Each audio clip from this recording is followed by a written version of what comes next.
recording this. Here we go. And I'm excited what we're going to talk about today because it's not something that a lot of people know about. I'll be honest with you. When you talk about how to make good content and how to really make stuff that people will watch, it is something that I had to study for a very, very, very long time before I figured out the formula. And so there is a formula. I'm excited to share it with you guys. But one thing I want you to understand, so a little bit of context here. How do I know this? Why do I know this? Why do I care? Why should you care? Well, let's start with how I know this. First and foremost, when it comes to anything marketing, sales, business, I am a total 100% geek. I love it. I have probably read most of the books around sales and marketing that you've heard of, and a lot that you haven't. And that's just me. That's what I enjoy in my spare time. I don't want to hang out and do other stuff. I want to learn more about what I do. I think that's the sign that you're on the right track, is you absolutely love what it is you do. And so when you're not thinking about work, you're thinking about work. So today we're going to share something about, with regard to content marketing that took me some time to figure out. But I'm going to walk you through how I figured it out and how I helped some of my clients absolutely get some crushing results with it. And we're going to share with you guys actual case studies and everything else. So let's jump into it. So today is all about how to create content so good millions will watch. And that is not a platitude. We're going to show you the actual content that, is going to help you do what you need to do. And as kind of a little preface, there's Bodie right there. If you didn't know, yesterday's training was rudely interrupted by this young man. And I wrote about it in my follow-up, my rescheduling message. But I was down at the park with this little guy yesterday, and he was swinging on the swing, and he took a leaping, flying jump off of the swing, and he's a little rusty. This whole COVID thing had him a little thrown off, and so he braced himself as he fell and broke his arm. But he's all good. He's in the house right now playing video games with his brother. So back to life as normal, and so are we. So today, again, how to create content so good millions will watch. And as I'm looking at this, I'm going to change this up just a little bit because I think it'll make more sense if I tell that story first. Okay. But here are a couple things that we need to know before we get launched into actually making content. We've got a couple of people that hopped on. If you wouldn't mind, hop in the chat and just say hello so I know you can hear me. I know my audio is good. I know everybody's excited about what we got going today. Are you guys excited? Heather says hello. Hello, Heather. Anybody else? You guys excited to kind of learn what we got going today? John, you are here. Wonderful. By the way, as far as the chat goes, if you have questions, if you have comments, if you have anything you want to add to the conversation, please use the chat box. I don't really monitor the Q&A one. Chat, you can ask questions in chat. So let's get started. So what is content marketing? Why should you create any content at all? I mean, I know a lot of people, if you've been in chiropractic or you've owned your practice for a long time, you know that content is relatively new. It's like a last decade or so kind of thing where you're expected to create content. What is content? How do you make content? Okay. How do you get anyone to watch your content or to read your content, let alone millions of people? Because wouldn't that be great? And can you automate your content? I know this is the Blueprint Group. I know you guys are all about automation. So these are the questions that we're going to answer today. Now, before we get into all of these questions, because I think these are going to kind of answer themselves as we go through learning what content is and everything else. But I get asked all the time questions about marketing, whether it's direct response marketing, which is what we do. Direct response, meaning we're running ads and you're generating leads. We do a lot of that. That's kind of our bread and butter. But I get other questions as to like, how do we create videos that people will watch? How do we do content marketing? What is content marketing? And those are great questions. So content marketing is, if you want to put it into a box, content marketing is effectively branding and response marketing combined into one. It's getting on video and it's engaging with your audience. It's writing blog content or blogs or articles that answer questions that that particular audience has.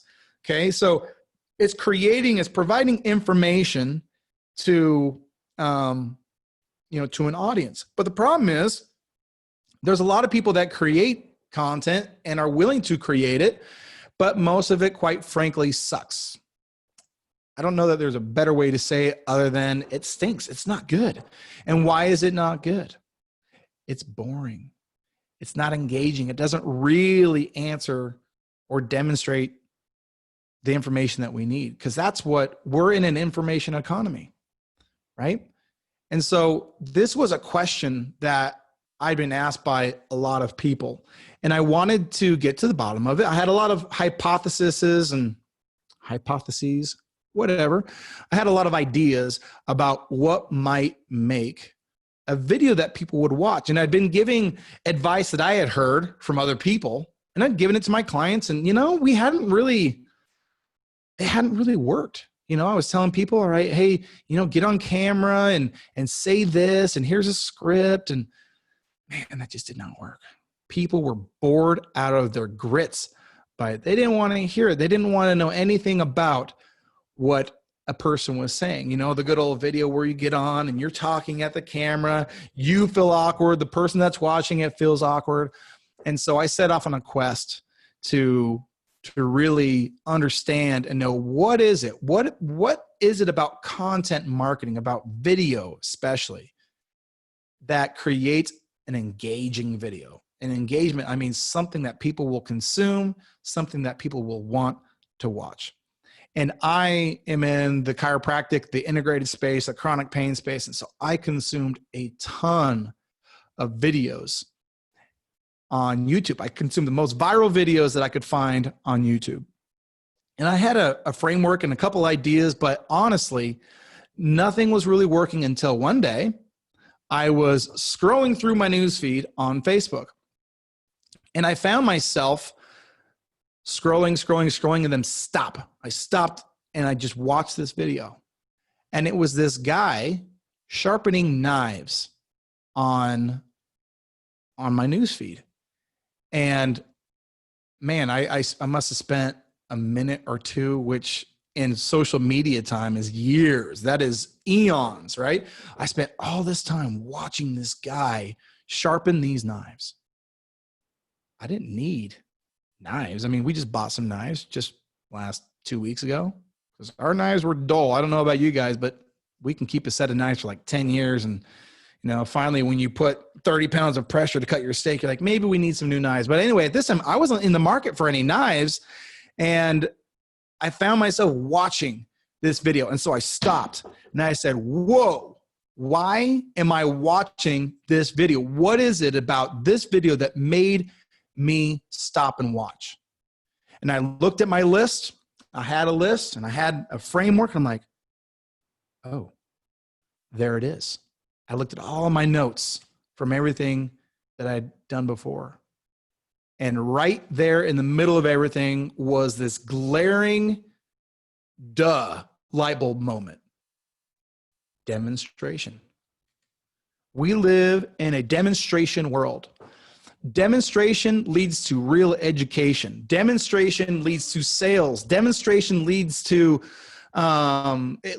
influence. Demonstration is by far the best way to prove a point that creates belief. And so whether or not I needed any knives didn't matter. I was hooked by somebody demonstrating something that I didn't know. And we all want to learn something. We all have, I'm not interested in knives, but I'm like, hey man, this is an opportunity to learn. And my subconscious apparently just hooked onto that. Okay. And so I had this hypothesis And I created this formula, and I'm like, I started doing it. And the videos that we were helping people create started getting better traction. And then I was teaching at Dr. Chad Woolner. He has an event here in Boise that's called the MAP event. And it's called MAP stands for Massive Action Plan. So doctors would come fly in from all across the country, and they would, listen to different information that we would teach. He would teach some stuff on funnels. I would teach on ads. I would teach on ad copy and copywriting. And I had this question come up from the audience. They said, how do we do content marketing? How do we do that? And so right then on the spot, I said, man, I'm going to share my secrets with everybody in the audience. And I don't know the exact number, but there was about 40 attendees there. And in attendance was this gentleman on the right here, Daryl Hackbart right here. This is him and his son. And they're out of a small town over in Nebraska, if I'm right. I might not be right, but it's a small town. I know that. Hackbart Chiropractic. And Daryl was in attendance that day. And after I shared the framework that I'm going to share with you guys here in just a minute, Daryl came up to me and he said, hey, that framework seems like really easy. And you're sure that if we just do that it will work? And I said, Daryl, based on what I know, based on what I've seen work, that is the framework to do. And so Daryl actually became a client of mine back when we were doing agency services, and he started getting running ad campaigns, and that was all going great. But he also in tandem started creating content, and a specific type of content, which again you're going to learn here in just a moment. And about I don't know the exact time frame, about 4 to 5 months after we'd started working together, I get this call from his son. And he says, Sam, we have a problem. There's people that are starting to say really hurtful and bad things on our YouTube channel about a video we made about some of the people in the video. What can we do? The thing is up to 900,000 views. It's about to hit 1 million, and we're getting worried. And that was on a voicemail. I'm thinking, wait a minute, hold on. Did he say 900,000 views on YouTube? And so I called him up. His name is Tyler. I said, Tyler, what's going on? He goes, oh, well, we've got some people that are making rude comments about a person in our video. And I said, well, how many? He said, I don't know, just, a handful, not like 5 or 6. And can we do anything? I said, well, 2 things. One, yes, you can delete their comments. And I told him how to do that.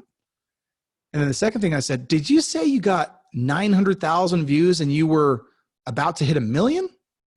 And he said, well, yeah, kind of like it was no big deal.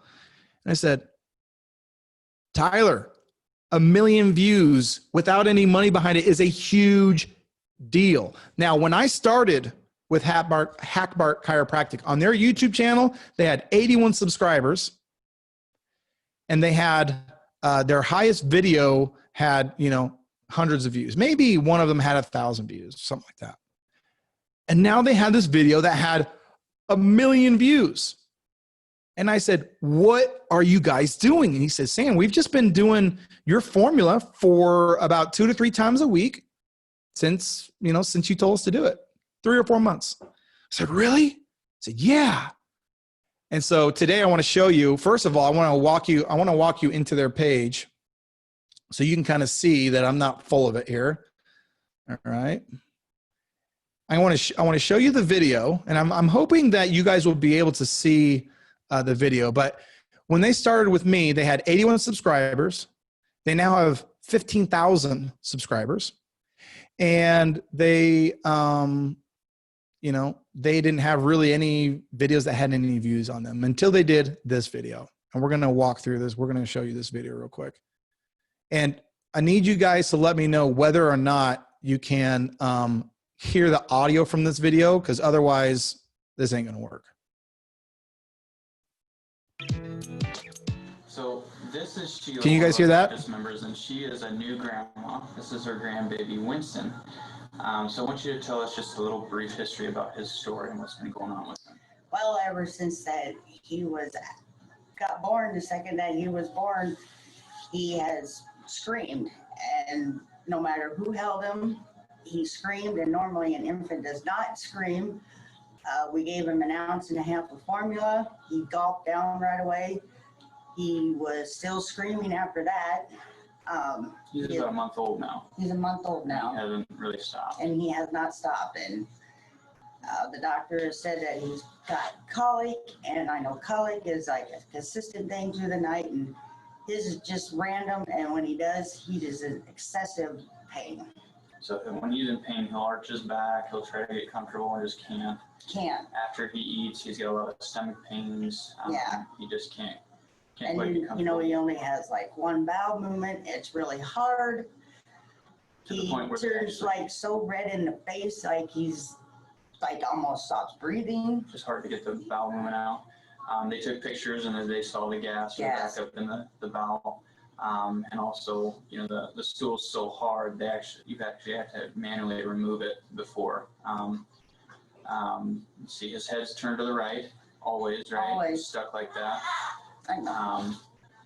I mean, I hate to say just about it, but that's everything right now. Okay, so we're gonna check him with our nervous scope here. We just wanna see how his nervous system is functioning. The nervous system controls everything. So the bowel is controlled by the sacral nerves and the lumbar nerves.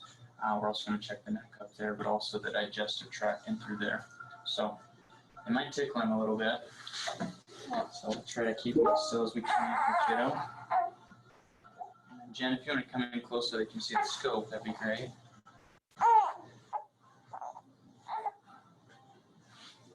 Okay, buddy.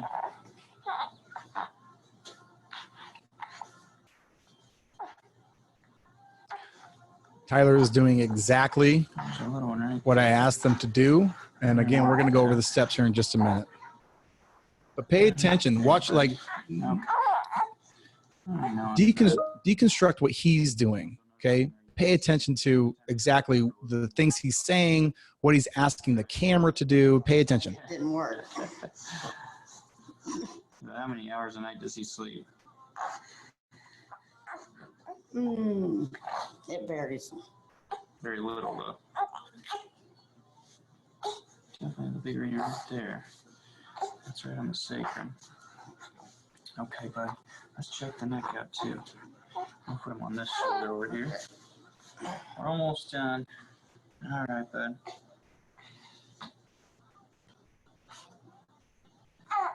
Okay. He's got a big one up there, too. So mark that one on. Okay. Give him some love. Yes.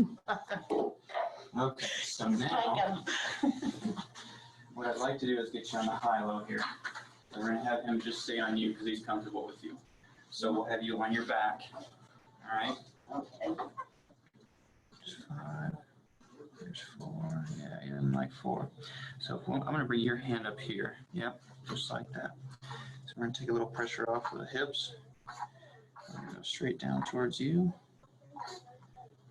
Good job, kiddo. There it goes. Good job. Good job, buddy. There's 1. Now we're going to go to T6 here in the mid-back.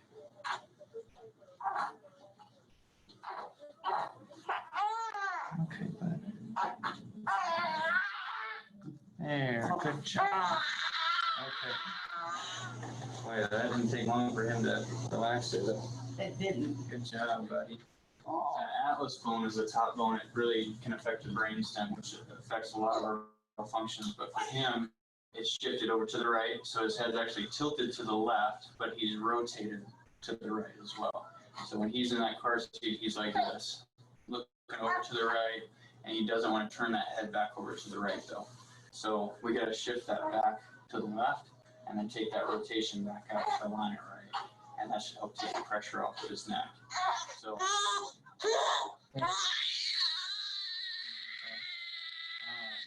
Go ahead and grab him, give him some love. No, Lord.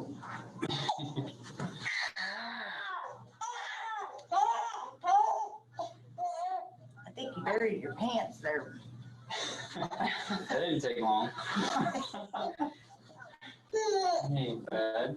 I know it. Let's see how that neck feels. You feel a little different now. Okay. You know, from the time that you first brought him in, what were things like before that? He was really constipated, and he would have like more like a colic, excessive crying going on, and it was not just at a certain time, it would just happen whenever. Just randomly? Just randomly, whenever. If it was in the evening, early evening, late at night. So since then, since our first adjustment yesterday, he has really cut loose several times. His bowels are working good, and the excessive screaming, fist quenching, red in the face, you can tell he's in severe pain, has stopped. Awesome. What's that been like for you, Mom? A lot better since Good. yesterday. Good. And you actually slept. And you got some sleep too, right? Mhm. Awesome. So how many times a night was he waking up? Like 2 to 3. Okay. You only woke up once last night. That's awesome. Mhm. Awesome. All right. So would you recommend chiropractic care for infants dealing with colic and reflux and constipation? Yes. Oh, Yeah. Definitely. She said she broke records yesterday with the dirty diapers, so that's awesome. Mhm. All right. Thank you, guys. All right. What did you guys think of that video? Yeah, any thoughts that kind of jump off the page at you a little bit? What do you think about that? Let me know. I'll give you guys a little bit of a second to write in some comments here while I'm going to the next here. Any comments, any observations?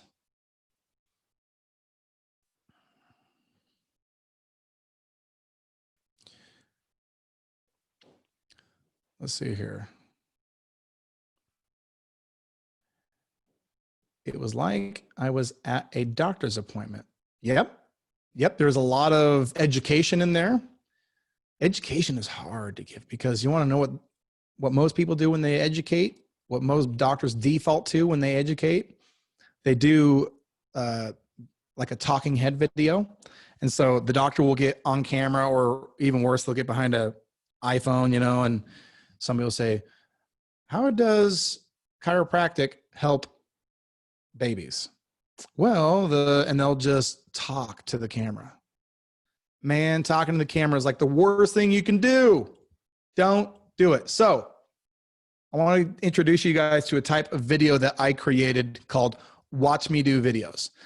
In fact, on my YouTube channel, I have a two-part training on these that will go more in depth on this. We're going to go through the whole thing right now, but if you wanted a refresher, obviously this video will be available after, but also there's some condensed videos on my YouTube channel called Watch Me Do Videos.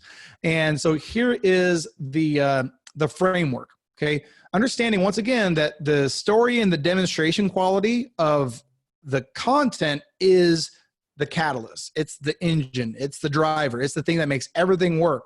But we have to have a framework so it's not jumbled up, it's not chaotic, it makes sense, it flows.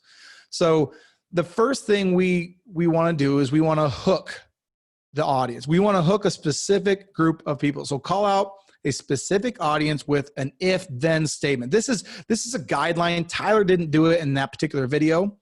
I'll tell you what if-then is, and then we'll talk about what Tyler did, which, by the way, I mean, at the end of the day, if you have your own way to do this and you follow this framework, but it's your way, that's fine. That's totally fine. So if then is an easy framework to say, if you're a person who has a baby that suffers from colic and maybe, constipation and different things like that, then this video, we're going to show you how a chiropractic adjustment helps babies, with these conditions. Okay. So that's just an easy way to start out your videos. In this case, Tyler just said, hey, we're here today with, and because the grandma, I believe it was, the grandma had the baby right there, it's pretty obvious who the audience is going to be. I mean, this is like parents of newborns, right? So because he had this baby there, it was really easy to call out the audience, say, hey, we have so-and-so here, and, they brought baby Winston in today, and tell us what's going on with Winston. And so when they're talking about his symptomology, all of the things, what they're doing is they're calling out their audience. They're saying, hey, if you're a person that whose baby has constipation, colic, doesn't sleep, all these things are calling out the audience, because anybody in that, in that audience is going to say, that's me, that's me, that's me, that's me. And they're going to stick around. Okay. And so the next thing, and the thing that everybody wants their perfect audience to know exactly how what they can do can help that audience. They want their audience to be educated. People ain't got time for that. Nobody got time to sit down and get educated on everything you do. That's not how this works. However, when you have a story and when you can demonstrate something unique, now, right then and there, now you have the vessel to deliver education. Because you notice the entire time Tyler he's using, and I know he does. I'm blanking, but anyway, he does that type of chiropractic that's very specific. Gonstead. He does Gonstead chiropractic, very specific. He's looking for, but he's educating his audience. He's got that nerve scope thing, and he's doing that. And when he's doing that first adjustment in the lower lumbar near the sacrum, he's saying, I'm going to relieve some pressure from the hips, and then we're going to go down, straight down to you, boom. And he's like talking to the audience about what he's doing. So the whole time that he's showing what he's doing, he's educating on that as well. So stories and demonstration are the vessels, the vehicles that deliver the education that you so badly want people to have. I can't tell you how big that is. I can't tell you what I'm giving you here. And I hopefully you understand the gravity of it, because it's a game changer if you use it right. And then the one thing that Tyler, at the end of the day, it was a great video. It catapulted their channel. But the one thing that he didn't quite do on that video, but he does do on others, is there was no in conclusion, right? So offer, CTA. Now, when I say offer, that doesn't mean you have to have an offer on a piece of content. You shouldn't. But doing something to the effect of, hey, so if you're a person who has a baby, it's basically telling them what you told them. If you're a person who has a baby and they've got colic and you're here in the Nebraska, whatever area, we'd invite you to come in. And if not, we'd invite you to go find a pediatric chiropractor in your neck of the woods. It can absolutely help, yada, yada, yada, right? What do you want them to do? There's a brilliant copywriter. He just passed away this last year. His name is Clayton Makepeace. And Clayton Makepeace said, well, if you want to make good sales videos, you tell people what you're gonna show them. I'm sorry, you tell people what you're gonna show them, you show them, and then you tell people what you showed them. That's his 3 steps, right? And it makes a lot of sense. So hopefully that makes sense. How easy is that? Is this making sense to you guys? Is this like, oh yeah, that's it's kind of like a duh kind of moment. Is this making sense? Grab the chat, write something in there, and it better not just be Heather either. Let me know, do you guys, does this make sense? Is this making sense? Hop in there. Let me know. I want to know you guys are still there. Can you go through the 3 to 4 steps again? You bet. Absolutely. It was okay. Yeah. So, let me say what Clayton Makepeace said one more time, because I think he really surmised it really simply. When you do a video, tell people what you're going to tell them in the first 10, 15 seconds of the video. You want people to know why they should stick around and watch their video. What are you going to show them? So maybe you want to show them an occipital lift, right? That's an adjustment that is not normal. Okay. Meaning it's not something they see on video. It's not to the general audience. That's not a regular adjustment. So you might say, hey, for that particular adjustment, you say, hey, if you're a person who has neck pain, chronic migraines, headaches, things like that, today we're going to show you an adjustment. It's called the occipital lift. You're going to absolutely love it. It's going to make sense to you why it works. And we've got Sam here today, right? So you're giving them a reason why they should watch. Okay. And then again, the heart of your video is the story. And it can't be a story where the doctor or the person is just looking at the camera. If you want this to work, you need to be demonstrating something. Okay. If you're doing laser, you need to demonstrate how a laser works on a subject. Okay. If you're demonstrating knee decompression, you need to demonstrate how it works. You need to walk people through and educate them as it's being done in front of them. If you're going to do chiropractic adjustments on somebody, you need to give them a specific case. Hey, somebody's in here with sciatica, and we're going to do these specific adjustments because this person is different than, all the other people that come to a chiropractor, right? So you want the people with sciatic, you want them to watch that content, sciatica, okay? So the story and demonstrating is the heart of that video. That's what's going to keep them watching. And then offer, or CTA. CTA stands for call to action. What do you want them to do? All right? Because, it's like you have this moment, you have their attention. And once you've won their attention, don't foil or don't destroy the moment by not capitalizing on it. Give them a simple call to action. If this is something that you've been struggling with or want to know about, call our clinic. The number's in the description or the number's on the screen or whatever it is. Give them something to do if they are that avatar struggling with that problem and they want to work with you, right? You just got to give people want to work with you. I mean, the part of the story I didn't tell you with Hackbark Chiropractic was they, after maybe a month after that, they no longer were using our agency services. And by the way, it was totally fine. You want to know why they weren't using our agency services anymore? Because that viral piece of content blew up their channel, blew up their SEO, and they had a waiting list. They didn't need marketing anymore. Their marketing was organic. And I'm very happy for them. They're awesome. So hopefully that makes sense. I think it's time to kind of now move on to what do we do with this marketing? Let's say we do these videos. Let's say we become a ninja Jedi and we're doing 2 to 3 of these watch me do videos a week. Now what? Well,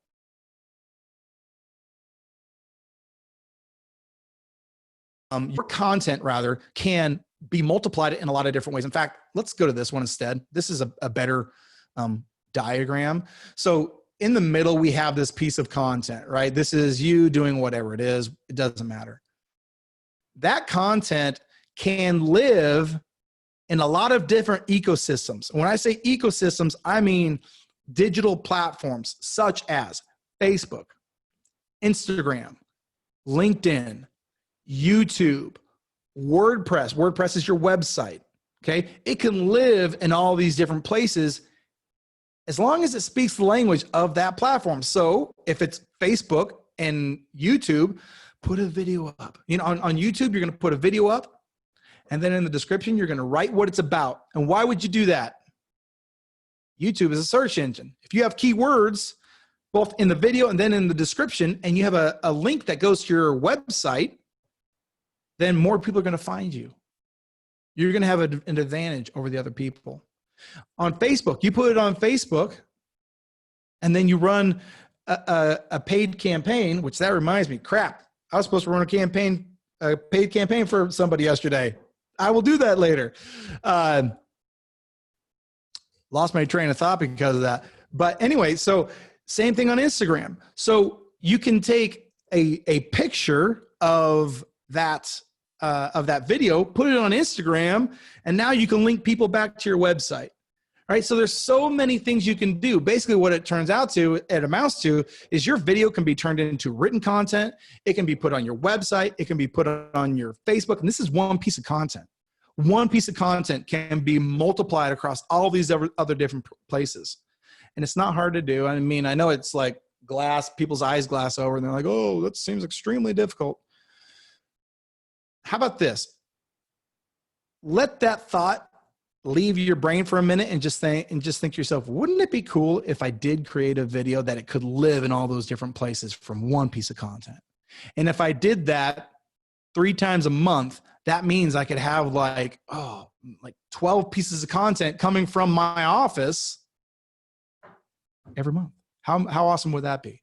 So when it comes to how to get people to watch your content. It's consistency.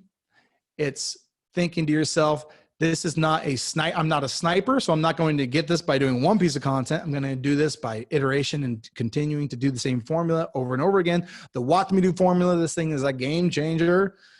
And then just demonstrate and educate to your audience.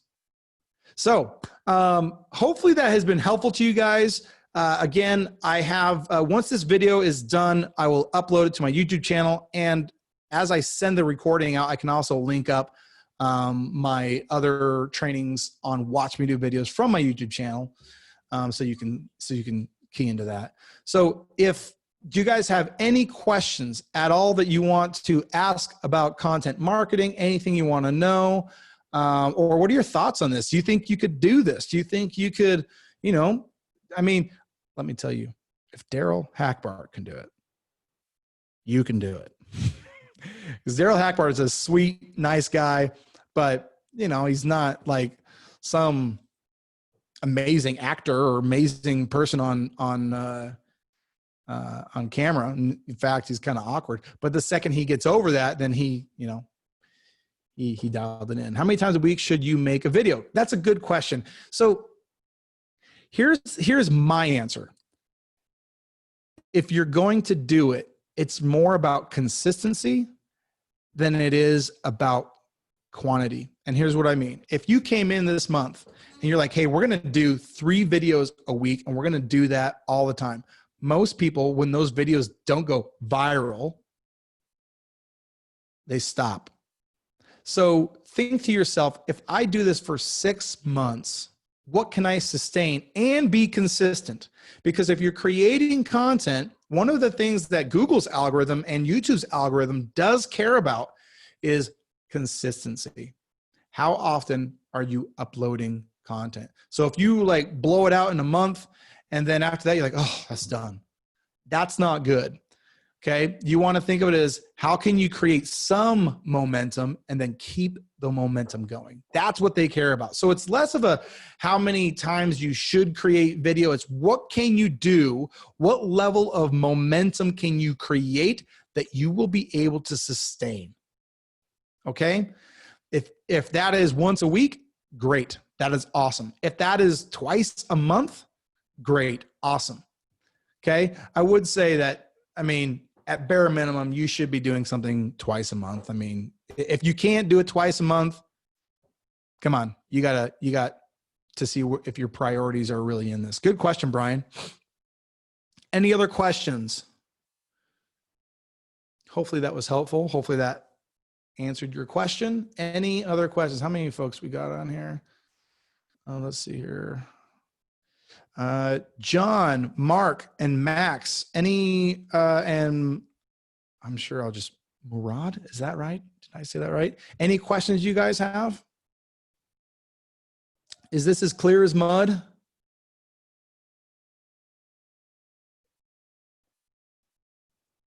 All right. John says, good. Murad, am I saying your name better than most? I'm sorry, man. Murad Jalal.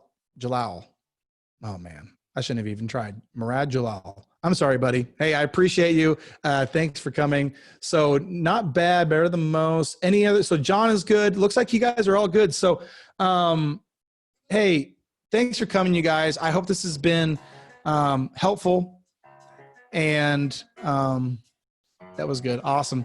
Okay, to use your phone to record or better camera. Oh, that's a good question. You know what, man? This thing is pretty dang good. Now, Tyler was on a DSLR, but you know what? I've done a ton on this thing. Start with this. The audio and the video are all in one place. And, you know, it is, you know, it's a good place to start. I would say before you step up to better video quality, improve your audio quality. Okay, audio is the thing that's really kind of hard to stick around and watch. If the audio stinks, that is hard. And they have shotgun mics. Let me see. like this.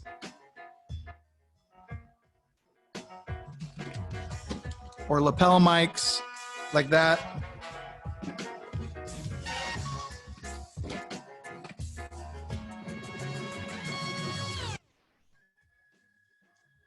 On my camera bag, but they have lapel mics and things like that that like can team up with your phone. So, you know, your phone is fine. I would say definitely the first thing to fix would be the audio. Audio is king. Good question. All right, guys. Should we have a theme or theme over multiple? No. I think honestly, I think having a theme is a terrible idea. And here's why. It's going to get in the way of you creating content. I think that you should look for opportunities to create video. And what's cool is, so here's what's one thing cool. Let's say you had, let's say you are doing knee decompression, just for giggles.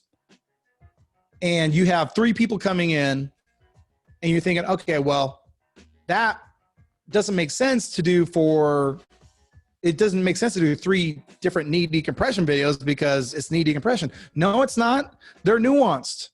They're nuanced. The people are different. Their stories are different. That person's context and their backstory is going to give more, you know, a broader spectrum of new information for the watcher. So it's, even if you feel like you're saying the same thing, do it over and over again. So when the opportunity gets there, use it. Don't lose it. Okay. So, as far as themes, like if you were to say, hey, we're going to make a whole series of videos on regenerative medicine, and then we're going to do this. No, just say, hey, my goal is to identify 4 people a week, whatever the number is, or 4 people a month to do these videos with. That's my goal. And so you key your front desk and your office manager and everybody, hey, we need 4 people to watch me do videos, demonstration quality videos. So if you have somebody that you know is a fun person, they're good on camera, or they don't mind, get them in. Yeah, backstories are good. Backstories give context. They give information. They give education. Very good. Awesome. All right, guys. Thanks, guys. Appreciate it. And we will see you next week. Don't forget Tuesdays, general onboarding and foundational training with Heather. Wednesdays, featured features. Heather did Opportunity Tab this week, and she's got a lot of cool stuff coming up every Wednesday. And then next Thursday, honestly, I don't have it pulled up, so I don't remember what it is, but we're going to have a great training next Thursday, guaranteed. And we're getting closer to some stuff that you might know about, so show up, because you never know when we're going to announce some crazy stuff, because that's how we do it here. All right, guys. See you later. Have an amazing day.